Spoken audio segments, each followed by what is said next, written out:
They say the streets never forget hand in the Cheese Season 7 finale, the past finally caught up with everyone.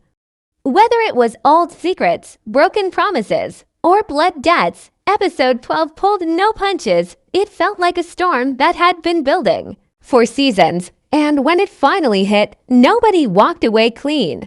But did you catch everything? Let's break it down. The final episode of the Cheese Season 7 opens like the calm before a storm. At first, things seem steady, almost peaceful, but that's just the surface. Underneath, every character is sitting on a ticking time bomb. The streets are tense, relationships are cracking, and choices made in the past are about to explode into the present. Asterisk, let's start with Emmett and Keisha. Their relationship has been on a rocky path all season. In episode 12, we see Emmett trying hard to hold on to what matters. He's balancing his loyalty to Keisha with the heavy pressure Douda has placed on him. Douda's been a dark cloud over Emmett's life for a while now, but in this episode, Emmett finally steps up. There's a moment where you see in Emmett's eyes he's done being controlled. He's no longer the kid trying to please everyone. Whether it costs him everything or not, he's ready to take a stand. Asterisk, meanwhile, Keisha is carrying her own emotional weight. She wants peace and stability, but she knows Emmett's world is anything but that. We see her wrestling with the fear that their love might not survive the chaos.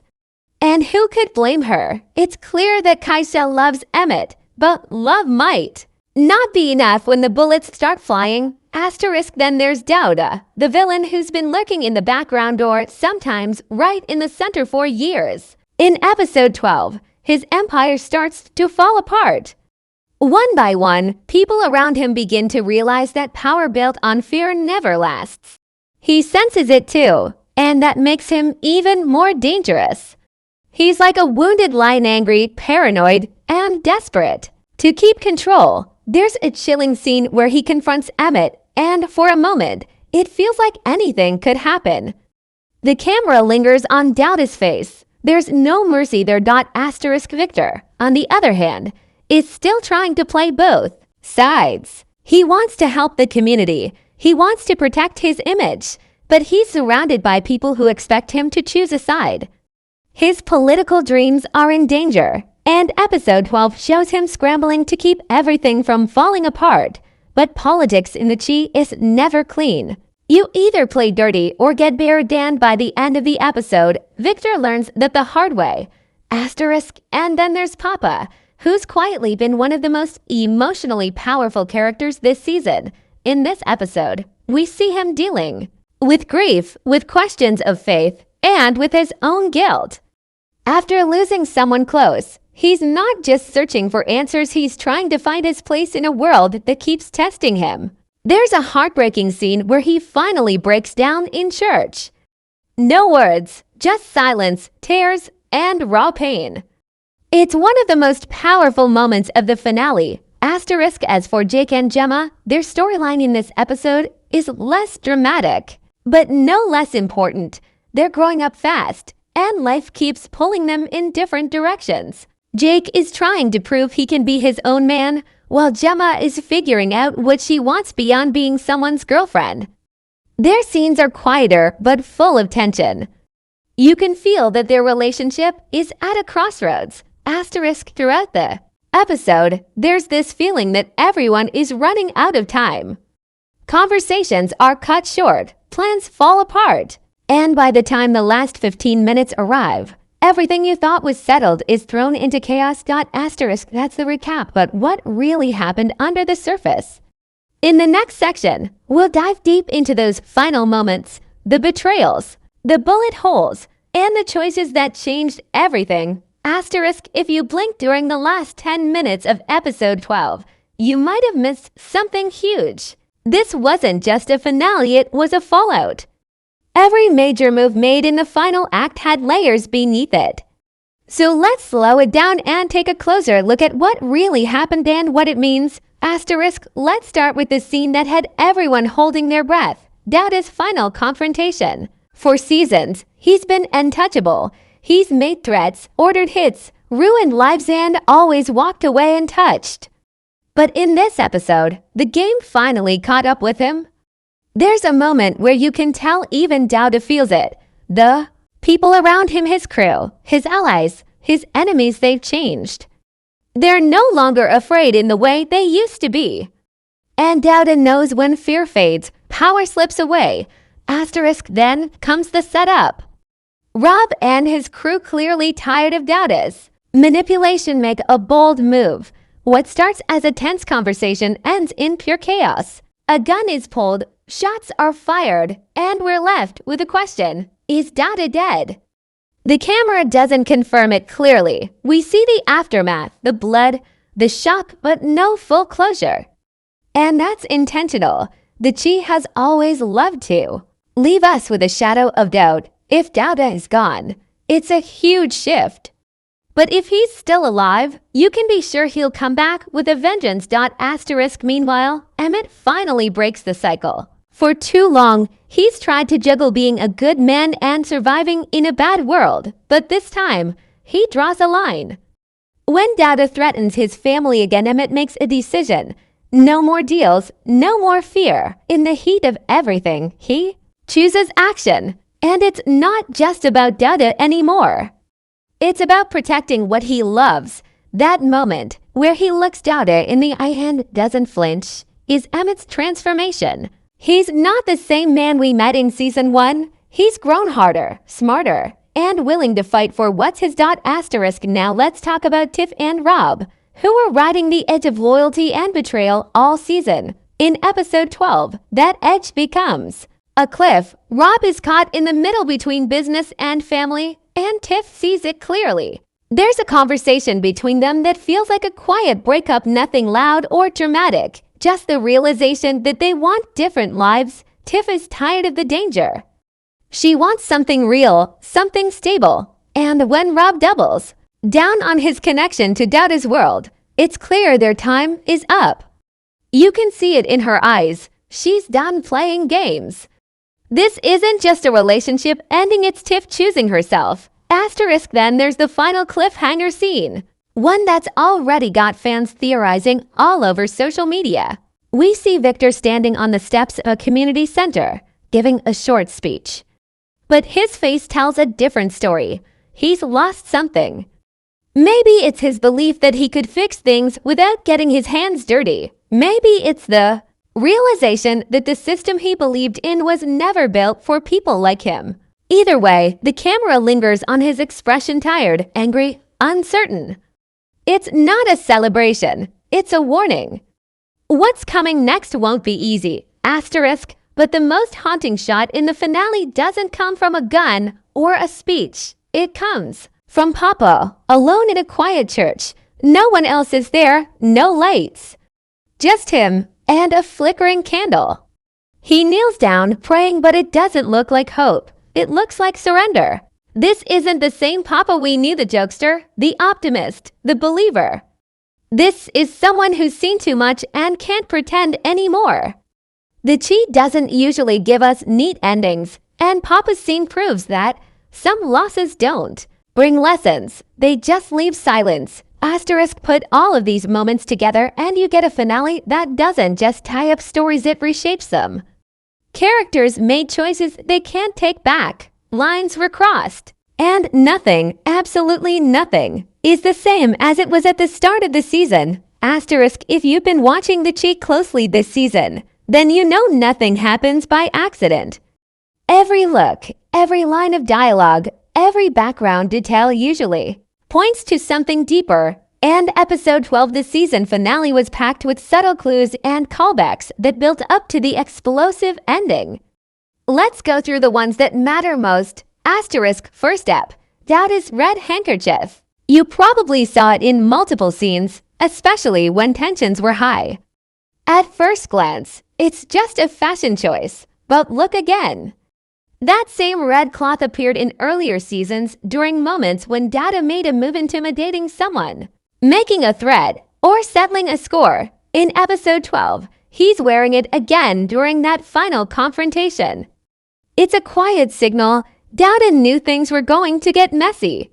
He was ready for war. That detail alone foreshadows the bloodshed. To come in, maybe, his downfall. Asterisk, then there's Emmett's kitchen scene near the middle of the episode. He's standing by the stove, cooking breakfast for Keisha and the kids. Nothing major seems to happen, but look closer at what he's wearing. A hoodie with the word legacy written across the chest. That's not just wardrobe. It's a quiet nod to his journey. Emmett spent the entire season trying to protect his legacy, his family, his business, his name.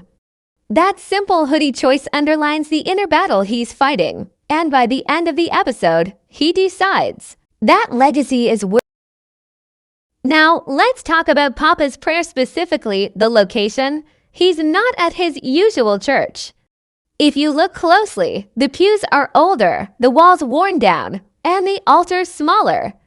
That's because he's at an old, abandoned neighborhood. Chapel, a place we haven't seen since season 2, when his father took him there as a child. This is deep symbolism.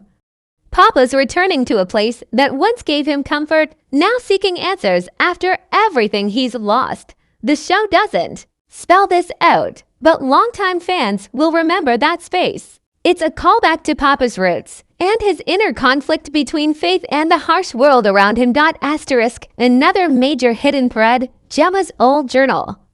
It appears briefly, almost like a prop, during a scene in Jake's apartment. She sets it on the table and says nothing about it. But here's the catch. That same journal was shown back in season 5, when she was working through her breakup with Kevin. It represents her truth, her unspoken thoughts, her goals, her fears. The fact that she's writing in it again now suggests she's thinking about her future, possibly without Jake. It's a small moment with big meaning. Jemma is evolving. And she might be preparing to step into a new chapter, even if it means walking away from her current one. Asterisk, the writers also slipped in a musical clue, something that she is famous for. During the scene where Rob walks out on Tiff, there's a track playing quietly in the background. The song is Used to Be by Aaron. Ray, the lyrics talk about change, about becoming someone new, and about letting go of old versions of yourself. That's not random. It's perfectly timed with Tiff's emotional shift. She's saying goodbye to who she was, to who Rob thought she'd always be. The music reinforces that silently, without needing to be front and center. Asterisk, one more blink and you'll miss it. Clue, Victor's campaign posters. In the final scene, there's a shot of a campaign banner flapping behind him. But the name on the poster, it's not Victor. It says Wallace, his real last name, not the polished name he's been using.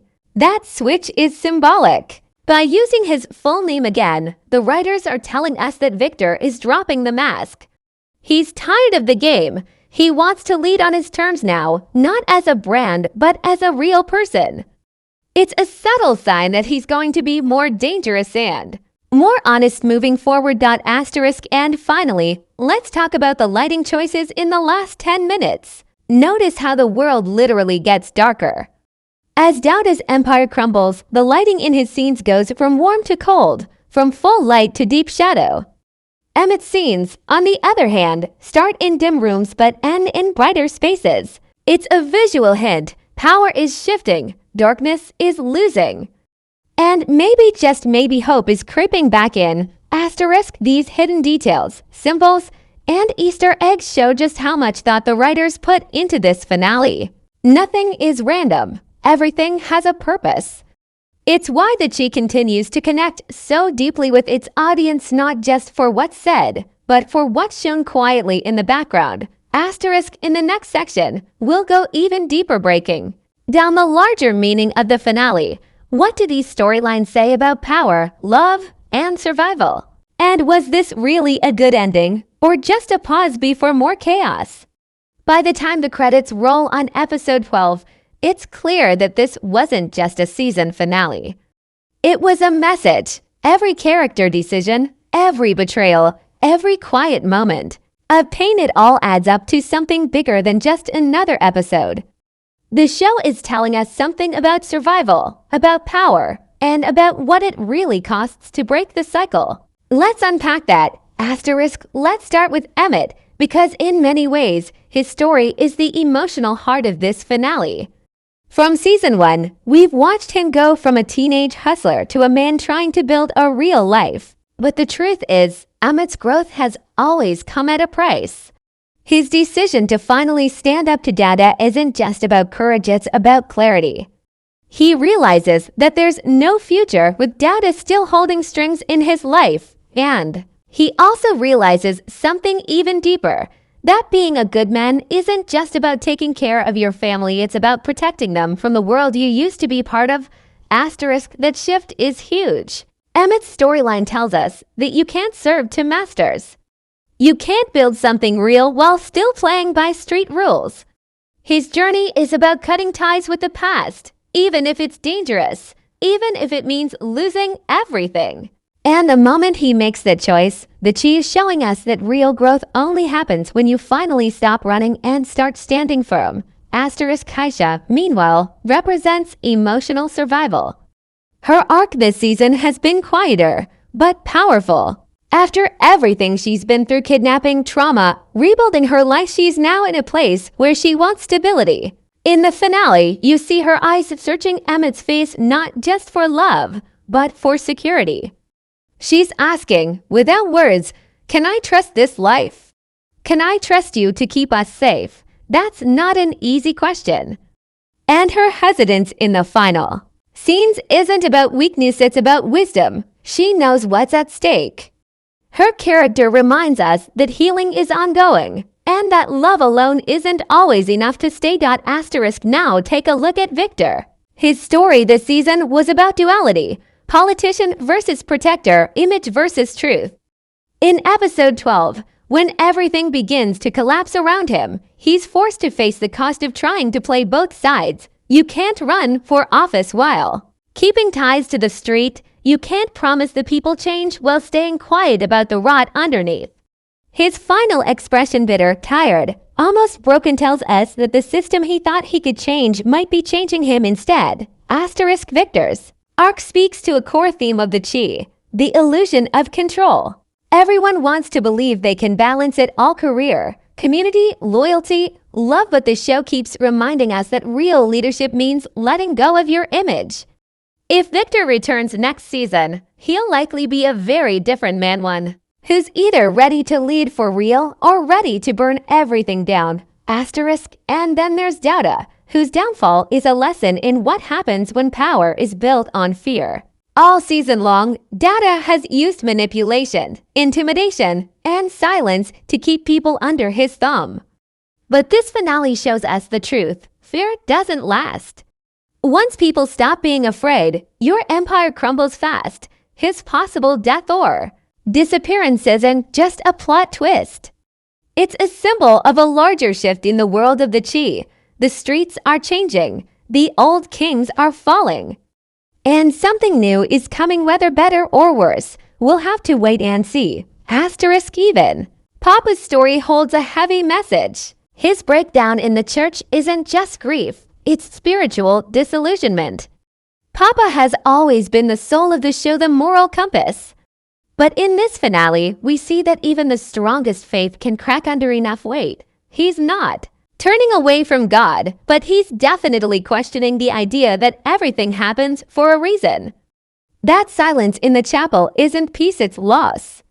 And the Chi doesn't clean it up for us. It leaves him there alone and lets us sit in that pain with him. So what does it all mean? This ending isn't just about plot, it's about themes. The writers are making a statement. Growth is painful. Power built on lies will fall. You can't outrun your past unless you face it. And sometimes choosing peace means walking away from people you love. The characters we followed for 7 seasons aren't just surviving anymore, they're choosing who they want to be. And that choice isn't easy. Not in Southside. Not in a city where one wrong move can cost you everything. But still, there's hope. Quiet hope. In Emmett's defiance. In Keisha's strength. In